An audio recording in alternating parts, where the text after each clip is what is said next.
कल्ह पाण सचल सरमस्त जे बैतनि में समायल वीचारनि ते ज़िक्र कयोसीं त हिन जे कलामनि में कहिड़ा वीचार समायल आहिनि। त BA पार्ट MTS यूनिवर्सिटी जे BA पार्ट थर्ड जे सिलेबस में तव्हांजे सचल जे कलामनि में 10 कलाम रखियल आहिनि, जेके मां तव्हांखे ॿुधाए चुकी आहियां। जीअं त ख़ुदशनासी, मैखाने जी मौज, जोगी, वहदत, सारंग, सिलोक जो पैगाम, मोहब्बत ऐं मोहब्बती, नूरी तमाची, सुहिणी सीर में ऐं मूमल जा विलाप। त इहे 10 कलाम जेके तव्हांजा रखियल आहिनि। त अॼु पाण उन्हनि खां सभिनी खां पहिरियों कलाम जेको आहे ख़ुदशनासीअ जे बारे में पढ़ूं था, उन जो ज़िक्र कयूं था। त अॼु पंहिंजो टॉपिक आहे, अॼु जो जेको विषय आहे उहो ख़ुदशनासी जे बारे में सचल सरमस्त फरमाए थो। छा चयो अथई त ख़ुदशनासी जे पहिरें बारे असां ॾिसूं त हिन जी माना छा आहे। ख़ुदशनासी माना आहे पाण सुञाणणु, माना पंहिंजो पाण खे परखणु, पंहिंजी अंदर में झाती पाए ॾिसणु, पंहिंजी शिनास करणु, पंहिंजी पहचान करणु। त इन में जो असां थोरे में ॼाण हासिलु कयूं त ख़ुदशनासी जे बारे में सचल सरमस्त छा ॿुधायो आहे, जेको इन जे कलाम में अॻिते लिखियलु आहे। त इंसान ख़्यालनि जी क़ैद में क़ाबू आहे, मतिलबु पंहिंजे ख़्यालनि वीचारनि में क़ाबू आहे, उन में क़ैद आहे। हू जीअं ख़्यालात जा बंदि बञे त पाण खे हला जी हैरत में पसे, माना पंहिंजे मंसूरी मस्तीअ में पसे, ऐं अनाहक जो नारो हणे ऐं मां ख़ुदि ख़ुदा आहियां जो नारे खे फेमस करे प्रसिद्ध करे। अबदियत माना बानप वारो अदब ई इंसान ऐं धणीअ जे विच में हिजाब आहे। दीन ऐं कुफर जा ख़्याल संदसि राह में रंडकूं आहिनि। दीन धर्म मज़हबी कट्टरपंथी जूं जेके ॻाल्हियूं आहिनि, उहे संदसि खे परमात्मा खां मिलाइण जे लाइ रंडकूं विझनि थियूं, बाधा विझनि थियूं। इंसान उन्हनि मां जे निजात यानी मुक्ति हासिलु करे त पाण खे सुभानी सूरत माना परमात्मा जी सूरत में पसे ऐं सारी काइनात ते पंहिंजो हुकुम हलंदो ॾिसे। काइनात ते माना सृष्टि ते, ब्रह्मांड ते पंहिंजो हुकुम हलंदो ॾिसंदो। इंसान पाण ई मस्जूद माना पूॼण लाइक़ु आहे। ॿिए कंहिं अॻियां सजदो करणु खेसि रवा नाहे, माना वाजिबु नाहे।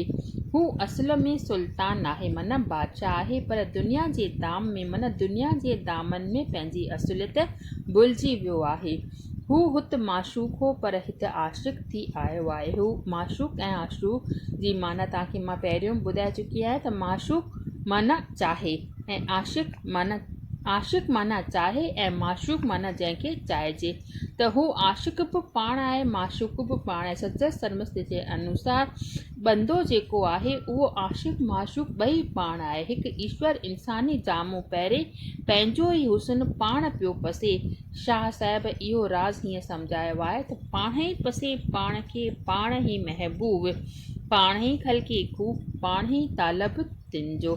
त पाण ई पस खे माना ख़ुदा जेको आहे, परमात्मा जेको आहे, पाण खे पसियो आहे, माना दर्शायो आहे, ऐं वरी पाण ई उनजो महबूब बणिजी पियो आहे, पाण ई उनजो चाहींदड़ आशिक़ बणिजी पियो आहे, पाण ई हिन सृष्टि पैदा कई अथई ऐं पाण ई उनजो चाहक बणिजी पियो आहे। मतिलबु त महबूब पाण ई सफ़ेद पोश चादर पहिरें पंहिंजे हुस्न ते हैरान थियो आहे, आश्चर्यचकित थियो आहे।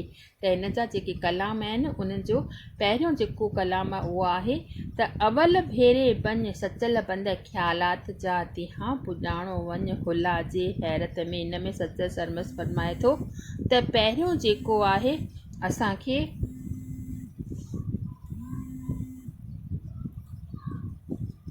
अवल भेरे वञ सचल बंद ख़्यालात जा तिहां पुॼाणो वञ हला जे हैरत में। अवल जेको आहे असांखे ख़्यालात जे बंधननि खे टोड़े फिटो करिणो आहे, तंहिंखां पोइ ई असांखे परमात्मा जी बंदगी हासिलु थींदी।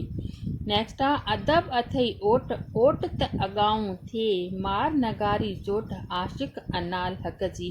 अदब अथई ओट ओट त अदब माना परमात्मा जे विच में ऐं बंदे जे विच में जेको इहो अदब आहे उहो असांखे अॻिते वधण खां रोके थो। ऐं मार नगारी चोट आशिक़, अगरि असां चवंदासीं त मां ख़ुदि परमात्मा आहियां, शतल जे नारे वांगुरु आई एम गॉड जे नारे खे वर वर ॾेई करे रिटर्न कंदासीं, वर वर ॾेई करे उनखे उचारी ॻाल्हाईंदासीं तॾहिं असांजे विच में जेको परमात्मा जे विच में ऐं मुंहिंजे विच में माना बंदे ऐं मालिक जे विच में सालिक ऐं मालिक जे विच में जेको फ़र्क़ु आहे उहो मिटिजी वेंदो ऐं थी सघे थो त असां हिकु ॾींहुं पाण खे ख़ुदा सम्झणु लॻूं।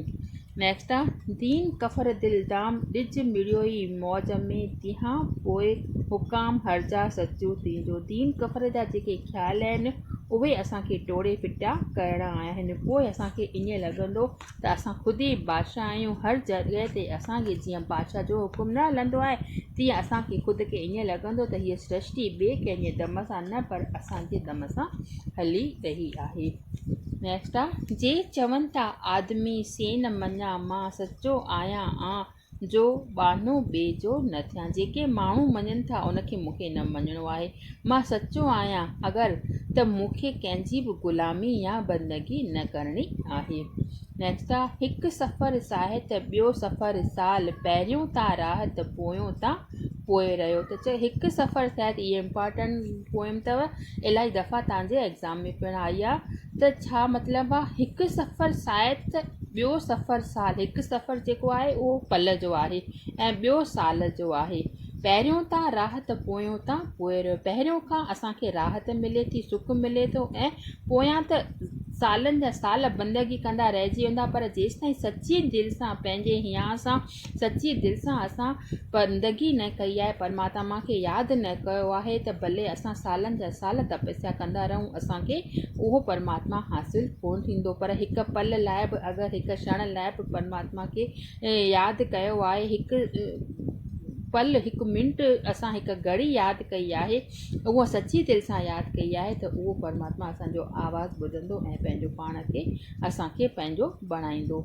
नेक्स्ट आहे त पाण पढ़िज पाण बेज पाण ई सजदो कज बोल न ॿियो बाहिज काफ़र मोमन हिकु जो। छा थो चए त सभु कुझु असांखे करिणो आहे। पाण खे ई असांखे धर्मी किताब दंत किथाऊं पढ़णियूं आहिनि, पाण खे ई उन ते अमल करिणो आहे ऐं पाण खे ई उन्हनि जे अॻियां झुकणो आहे। ॿिए कंहिं ॿोल में फासणो ई कान्हे को। छो अगरि ॿिया ॿोल पढ़ंदासीं त उहे असांखे अटकाईंदा। छो जो असांजे मन में जेका आहे असांजे मन में इहा ई भावना वेठल आहे त हिंदूअ लाइ मुस्लमान न मुस्लमान लाइ जेको हिंदू आहे उहे अलॻि अलॻि आहिनि। पर हिंदू धर्म बि असांखे उहा ई सिखिया थो ॾिए त मोमडन धर्म बि असांखे उहो ई सिखिया थो त परमात्मा जेको आहे उहो उन्हनि जो अलॻि असांजो अलॻि कोन्हे। ॿिन्ही जो जेको मक़सदु आहे इंसान खे सम्झाइणु आहे, इंसान खे सही राह ते सही उद्देश्य ते वठी हलणो आहे। त असांखे छा थो ॿुधाए त असांखे ख़ुदि ई पढ़णो आहे, ख़ुदि ई उन ते अमल करिणो आहे, ख़ुदि ई असांखे उन जे अॻियां झुकणो आहे। कंहिं ॿिए कंहिं ॿोलीअ में असांखे फासजणो न आहे। धर्म कटरपड़ी जी भावनाउनि खे परे कढी फिटो करिणो आहे। पसी भित नेक्स्ट आहे त पसे भित बुलियास त आऊं आदमी आहियां विचां जा व्यास साॻियो सची आहियां। भित माना ही शरीर इंसान ऐं परमात्मा जे विच में इंसान खे जेको ई हॾ चम जो शरीर मिलियो आहे इन जे लाइ चए थो त इहा भित आहे। त पसे भित बुलियास त मां आदमी आहियां। इहो शरीर पसे करे पाए करे मां भुलिजी वियो आहियां त मां परमात्मा आहियां। विचां अगरि असांजी जान निकिरी वञे थी त मरण खां पोइ त इंसान जेको आहे परमात्मा सां मिली थो वञे ऐं उनखे पोइ ख़बर थी पए त जंहिं लोक मां आयो आहियां उन लोक में मूंखे वापसि वञिणो आहे। त हीउ शरीर जेको आहे जॾहिं ख़तमु थींदो तॾहिं असां परमात्मा सां छो मिलियूं। असां जीअर ई छो न इन शरीर खे ख़तमु करे करे इन पंहिंजे हस्तीअ खे विञाए करे पंहिंजे विजूत खे विञाए करे मतिलबु जीअर असांखे को शरीर खे मारणो कोन्हे को, पर असांखे इहो ज्ञान हासिलु करिणो आहे त जहिड़ी तरह कंवल जो गुल हूंदो आहे उहो पाणीअ में टिड़ी बीहंदो आहे, मथां गंदगीअ में हूंदो आहे पर पाणीअ में रहंदे बि उहो पाणीअ में न हूंदो आहे। अहिड़ी तरह असांखे हिन संसार में रही करे ही शरीर पाए करे बि पंहिंजे शरीर में मोह न रखी करे असांखे परमात्मा खे पाइणो आहे। तॾहिं असांखे परमात्मा पंहिंजो बणाईंदो। बसि अॼु एतिरो ई। नेक्स्ट पोइम इन में अञा ॿिए बि आहिनि, उहे पाण सुभाणे नेक्स्ट टाइम ते कंदासीं।